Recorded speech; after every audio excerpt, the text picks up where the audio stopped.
Hey fam, welcome to another episode of Good, Bad, and Ugly about real estate. Have you ever asked yourself, can you take care of your personal health and invest in real estate?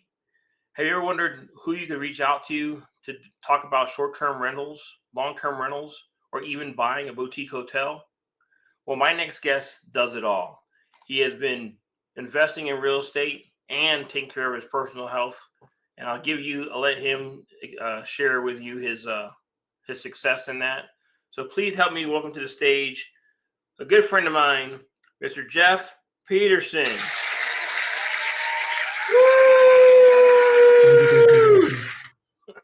What's going on, Jeff? Good to be here. Thanks for having me, and appreciate the time. And looking Absolutely. forward to our time together. Yeah. You're kicking ass and taking names, so I got to get you on here so people can see what you're doing and you can inspire a lot of those that maybe trying to get into real estate to start taking action and doing what you're doing. So in our my common way of starting my podcast, if you could do us the pleasure of sharing your story of how you went from working a job to getting involved in real estate. For sure. Yeah. So um, I had worked a W-2 job for my entire investing career. It actually just ended within the last few months, and stepped away from my W-2. So that's amazing. Yeah. But the way it started out was I just started buying properties one at a time. And 12 years ago, I bought my first rental property. Actually, it might be 13 years ago now. Anyways, 2012, bought my first rental property and turned it into long-term rental. And back at the time, property values were down. It was easy to find properties that cash flow. And plus there were some good deals out there. So my first property, bought it for $112,000 on Fitnation.com. And long story short, my wife didn't know about it. It was late at night, bidding away. And it says, you won the bid. And I had to figure out how to tell her that we just bought a house. So $112,000, 3 bedroom, 2.5 bath, in Central Texas. It was 10 minutes from her parents' house at the time. And been the best house I've ever owned, I think. But All right, it's been pretty cool. real quick question: Were you guys did you guys own a house at the time, or were you renting at the time when you bought this house? Yeah, we owned our own house. We Okay. actually had just built one. Um, and I Long story short, we talked about real estate from the time we got married, before we got married even. Talked about real estate. I'm gonna invest in real estate, invest, and just never did anything about it. Just taking in information, right? Sure. And no action behind it. And so I just decided I'm taking action. So I bought the house. I had 30 days to figure out how to finance it, and just jumped right in. Credit cards, zero interest credit cards, balance transfers, all kinds of stuff. Figured out how to get $112,000. Bought it, had it rented out the next week, and it's crazy. And do you have it to this day, or did you sell it? Still own it. Still own it. It's running as That's an awesome. Airbnb at the moment, but it's part of a project that I'm doing for co-living properties. So it's exciting. Awesome. Keep sharing. I didn't mean to interrupt you. Yeah, no worries. So after the first one, then the plan was 1 year for 10 years, and made it to seven properties. And that's about when Airbnb was kind of taken off. And so I decided, I'm gonna have to have like 50 or 60 of these things to leave my job and doing long-term rentals. So I thought, oh, Sure. let's switch gears, move over to short-term rentals. So we started to turn them into short-term rentals, and that kind of led to some unexpected things, but also some crazy things. And the biggest thing was some of these houses were not in what you would call Airbnb short-term rental markets. They're just in normal neighborhoods, Right. actually less than normal neighborhoods, probably not really great neighborhoods at all. And so Birmingham, Alabama, right by the airport, and we were renting this house out, and we had a drug dealer living next door. We had some gang members that would drive by. We had police going around all the time. Right. Still made $50,000 a year in short-term rental in that house. So pretty That's crazy, but crazy. if rough seas make good sailors, then we're pretty good sailors at this point. So we No had a kidding. bunch of rough seas. So at one point with short-term rentals, we were managing 15 for ourselves and others. I think 6 or 7 of those were ours, and then 8 owned by other people. 3 or 4 different investors. We've done 20 Airbnb projects. So we set them up, and they come and go once in a while. Owners decide they're going to take them back or they're going to do different things. But Sure. so we've done 20 projects total. We've been threatened, a lawsuit threatened by some military folks down in Texas that thought they didn't get any value out of our short-term rental services, and we just responded with everything that we were supposed to respond with, and no response. So apparently we're good to go. But I think they had a lawyer that was really just out to get his money and threatening, and so they did a demand letter and wanted $30,000 from us when we had only made like $5,000 total off the entire project. And Right. anyways, so paid their mortgage for 8 months, so it's like, come on, guys. So yeah, so short-term rentals for a while, and then once the Airbnb kind of, all the sentiment started fading, we lost about 7 Airbnbs in Kansas City. Uh, we have an owner investor out there that was that had some properties in Kansas City. They changed their regulations, and overnight we were, those had to stop, because if it wasn't your primary residence, you couldn't do Airbnbs in Kansas City proper anymore. Maintain a few in Grandview still for him, but that kind of started our path down the start down our path looking for other options, right? So Right.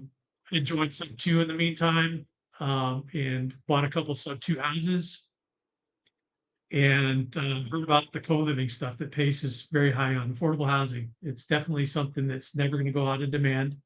It's always going to be there. There's always going to be a need for affordable housing. So we decided to shift gears and go into affordable housing.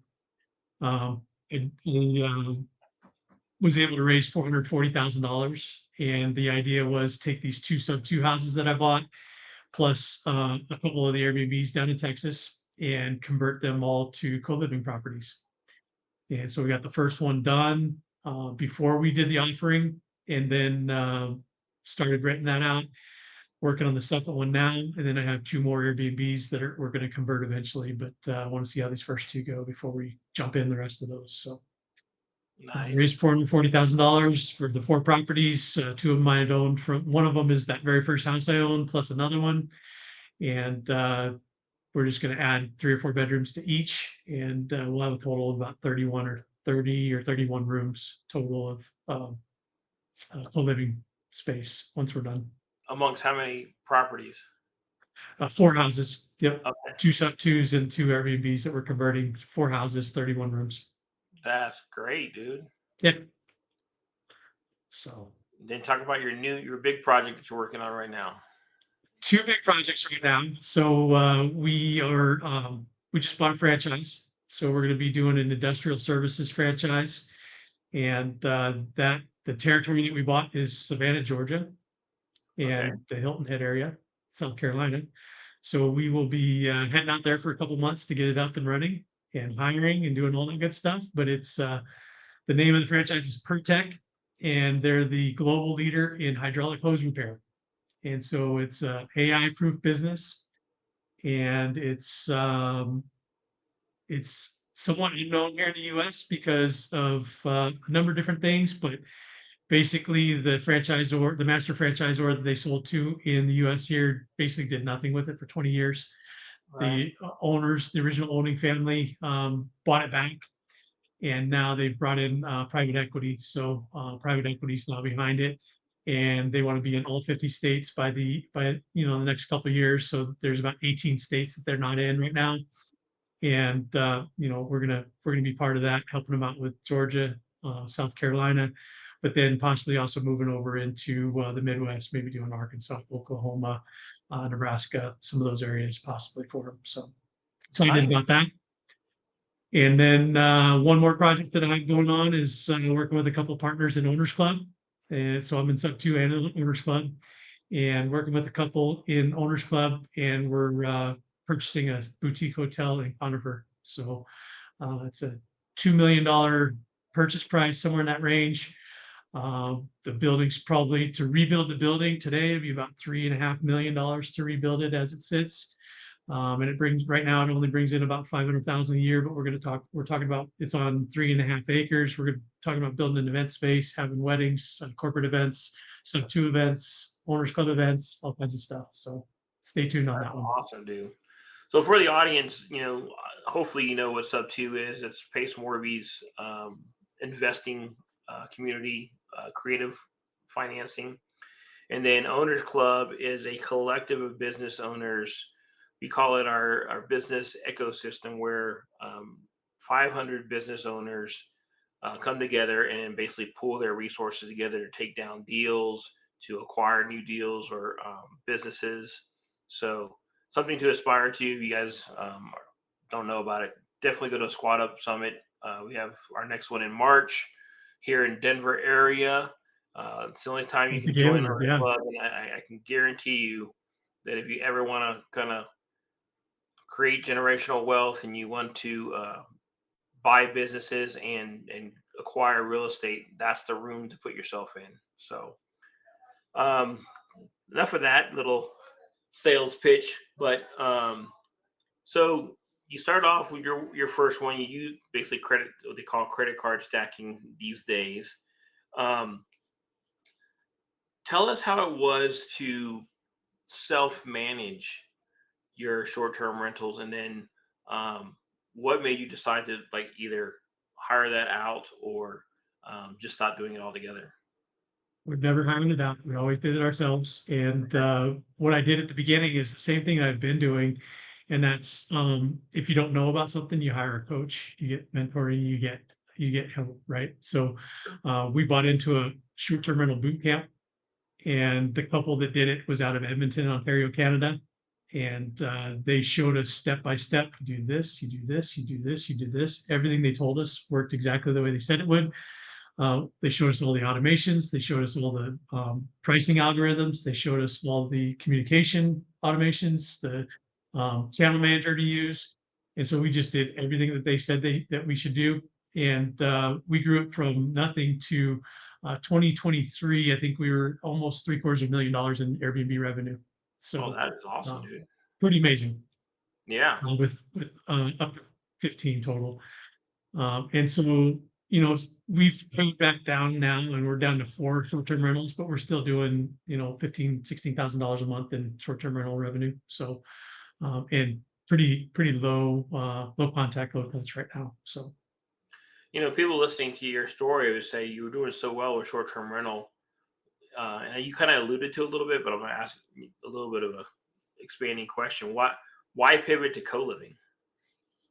yeah, I mean, we felt like we could take our expertise in short-term rentals and convert it over to co-living. And the sentiment really and the regulations that are coming about, it's like nobody wants a hotel in their neighborhood, all these things, which it's all bluster. None of it is accurate. I mean, it's really the hotel lobby that's fighting against Airbnb and short-term rentals, and I think they're winning at the moment. And so the negative sentiment, really is what is kind of pushing us towards the co-living side of things.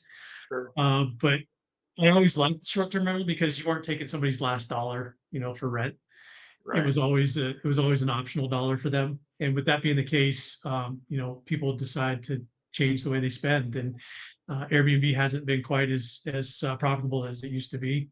And so it's the negative sentiments, the regulations, it's all that kind of stuff. And so we're just kind of heading towards co-living now as the new option. And you get similar returns. You do have to put a little investment into it because you're adding bedrooms, different things like that. But you're getting similar terms to short-term rentals, and it's less contact with the guests, and I guess they're tenants at that point. I hate to call them tenants. I think they're guests still. We still call them guests. Depends how long they stay, Um, right? yeah, exactly. So, but yeah, it ends up kind of removing some of the obstacles with taxes and different things like that that make short-term rentals kind of a pain in the butt. Sure. Everybody that I've talked to about co-living, they always kind of set um, their co-living house up different, right? Some do month to month, some do long term, some do week to week.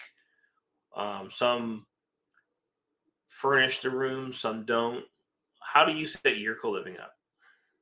So the very first one we did, we were dead set on doing it on Pad Split. Pad Split was a new market in Killeen, Texas, and we listed on Pad Split. So in order to list on Pad Split, you have to have a bed, you have to have a closet, and you have to have certain things before you can list on their site. Platform? So we did all that with this first one. We did full beds in every single room. We actually went a little further. We did a full length mirror in every room attached to the wall. We did a TV attached to the wall, and made sure that if it didn't have a closet, that we at least put an armoire in there with that had hanging space at drawers. Sure. And then we went side tables and a mirror, and I think that was about, or side tables and a light, and that was about it. So that's what we did on the first one. We've had mixed experiences so far with Pad Split. They haven't filled it up. We're still figuring things out with them, and I don't know if it's the area. I don't know if it's definitely not the property, because the property's very strong. It's good, solid renovation. Had a good contractor in there get it done, but it's just not renting the way we wanted to. And I think it's because it's a brand new market for Pad Splits. Gotcha. Um, people here listening to you, you went from your W-2, you got into, and you kind of slowly got into real estate. How are you educating yourself? I mean, buying a boutique hotel seems almost a big jump from short-term rentals. How are you getting It's yourself actually not. prepared? Say again? It's actually not, if you think about it, because we're doing the exact same thing we were doing with our short-term rentals. It's just Sure. all in one property at that point. So Right. all of our other properties have been 2 or 3 bedrooms, 4 bedrooms at the most, I think. And so the boutique hotel is right now it's 7, could be 12 bedrooms. Right. And really it's coming up with, we're still going to be doing we're still going to list it on Airbnb. We're still going to do the guest communication automation. We're still going to do the pricing algorithms, all that stuff. And so it really just lends itself to exactly what we've been doing for the last 4 or 5 years. So That's awesome. People are watching this is like, wow, that sounds great. Did you come from a real estate background, and did you really learn yourself? all self-taught for sure. And Okay. I back after I graduated college, I started out with I bought the Carleton Sheets course, no money down, never did anything with I it, did but I that. knew all about it.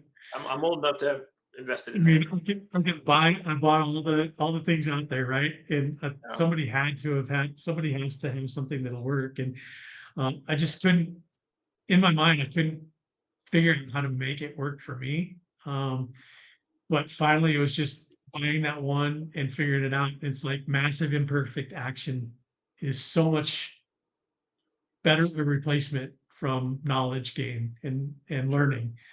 So you can learn so much more by owning something and doing something than you can ever by reading a book, listening to a podcast, whatever. So take the information that somebody gives you, and massive imperfect action is the only replacement for actually doing it. So, because we know each other, I got to ask this question because it hasn't come up in the conversation. Are you still trying to work? I mean, for the audience, this gentleman used to be a CPA in a different life, and he was working on something. And I want to know if that's going to come to fruition, or if you've changed your tune on that project that you were going to work on. Talking about the AI bookkeeping. Yep. Yeah, so I had in my mind that I was going to build it, and then what I figured out is several other people had already started building it, and I think somebody else can do it better. Sure. And so I think I'm going to try and use some of the products that are out there.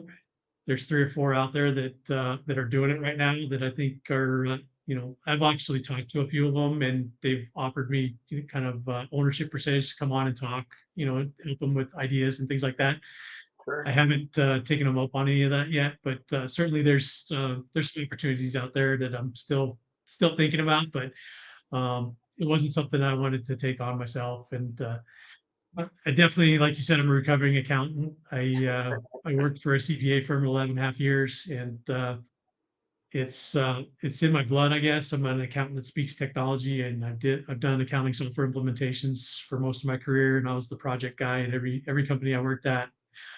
So yeah, if you have any questions about accounting software and accounting software implementations, and how to get out of QuickBooks, I'm your guy. I'll help you with all of that. But it's not something that I decided to go into for a business at this time. So And that's good. I mean, you realize that it was not something. Plus, you're having so much success everywhere else.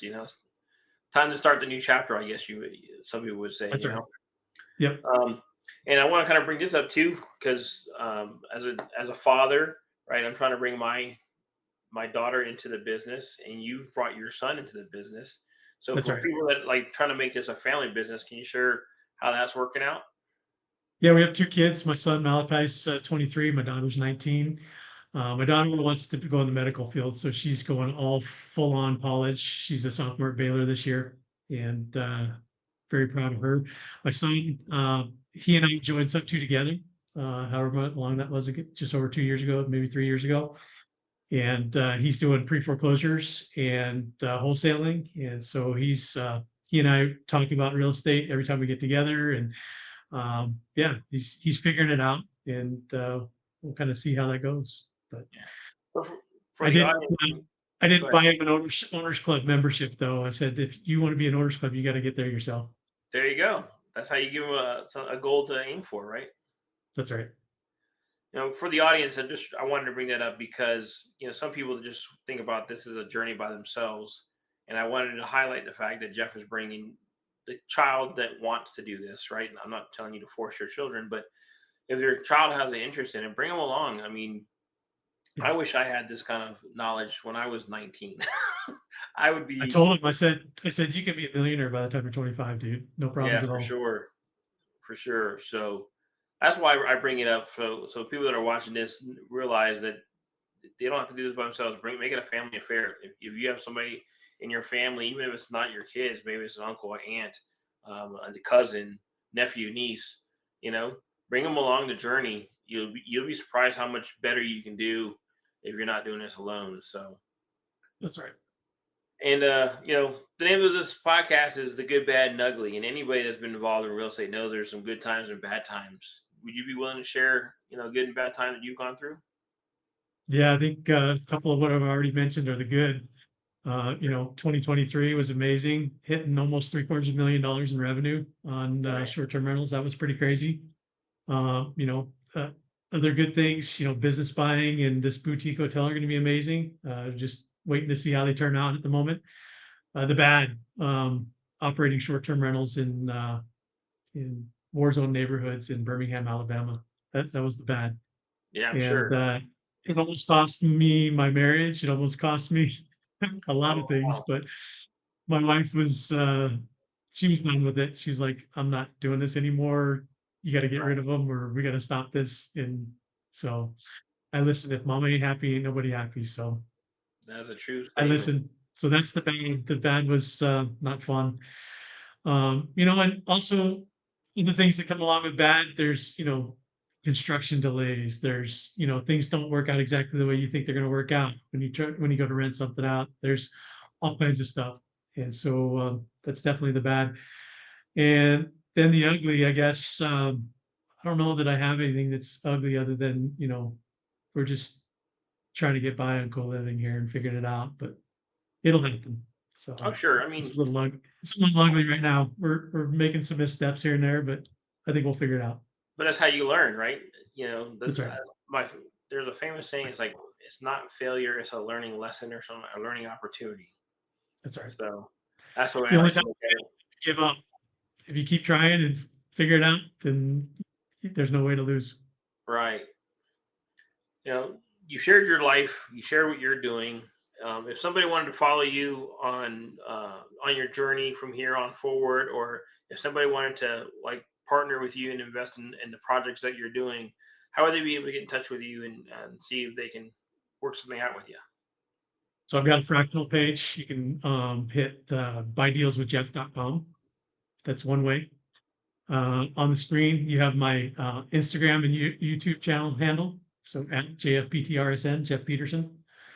And I'm on the Owners Club directory, so if you have access to the Owners Club directory, I think Pace sends that list out all the time and publishes it to all Sub 2. So any Sub 2 members out there, if you have the Owners Club list, I'm on that as well.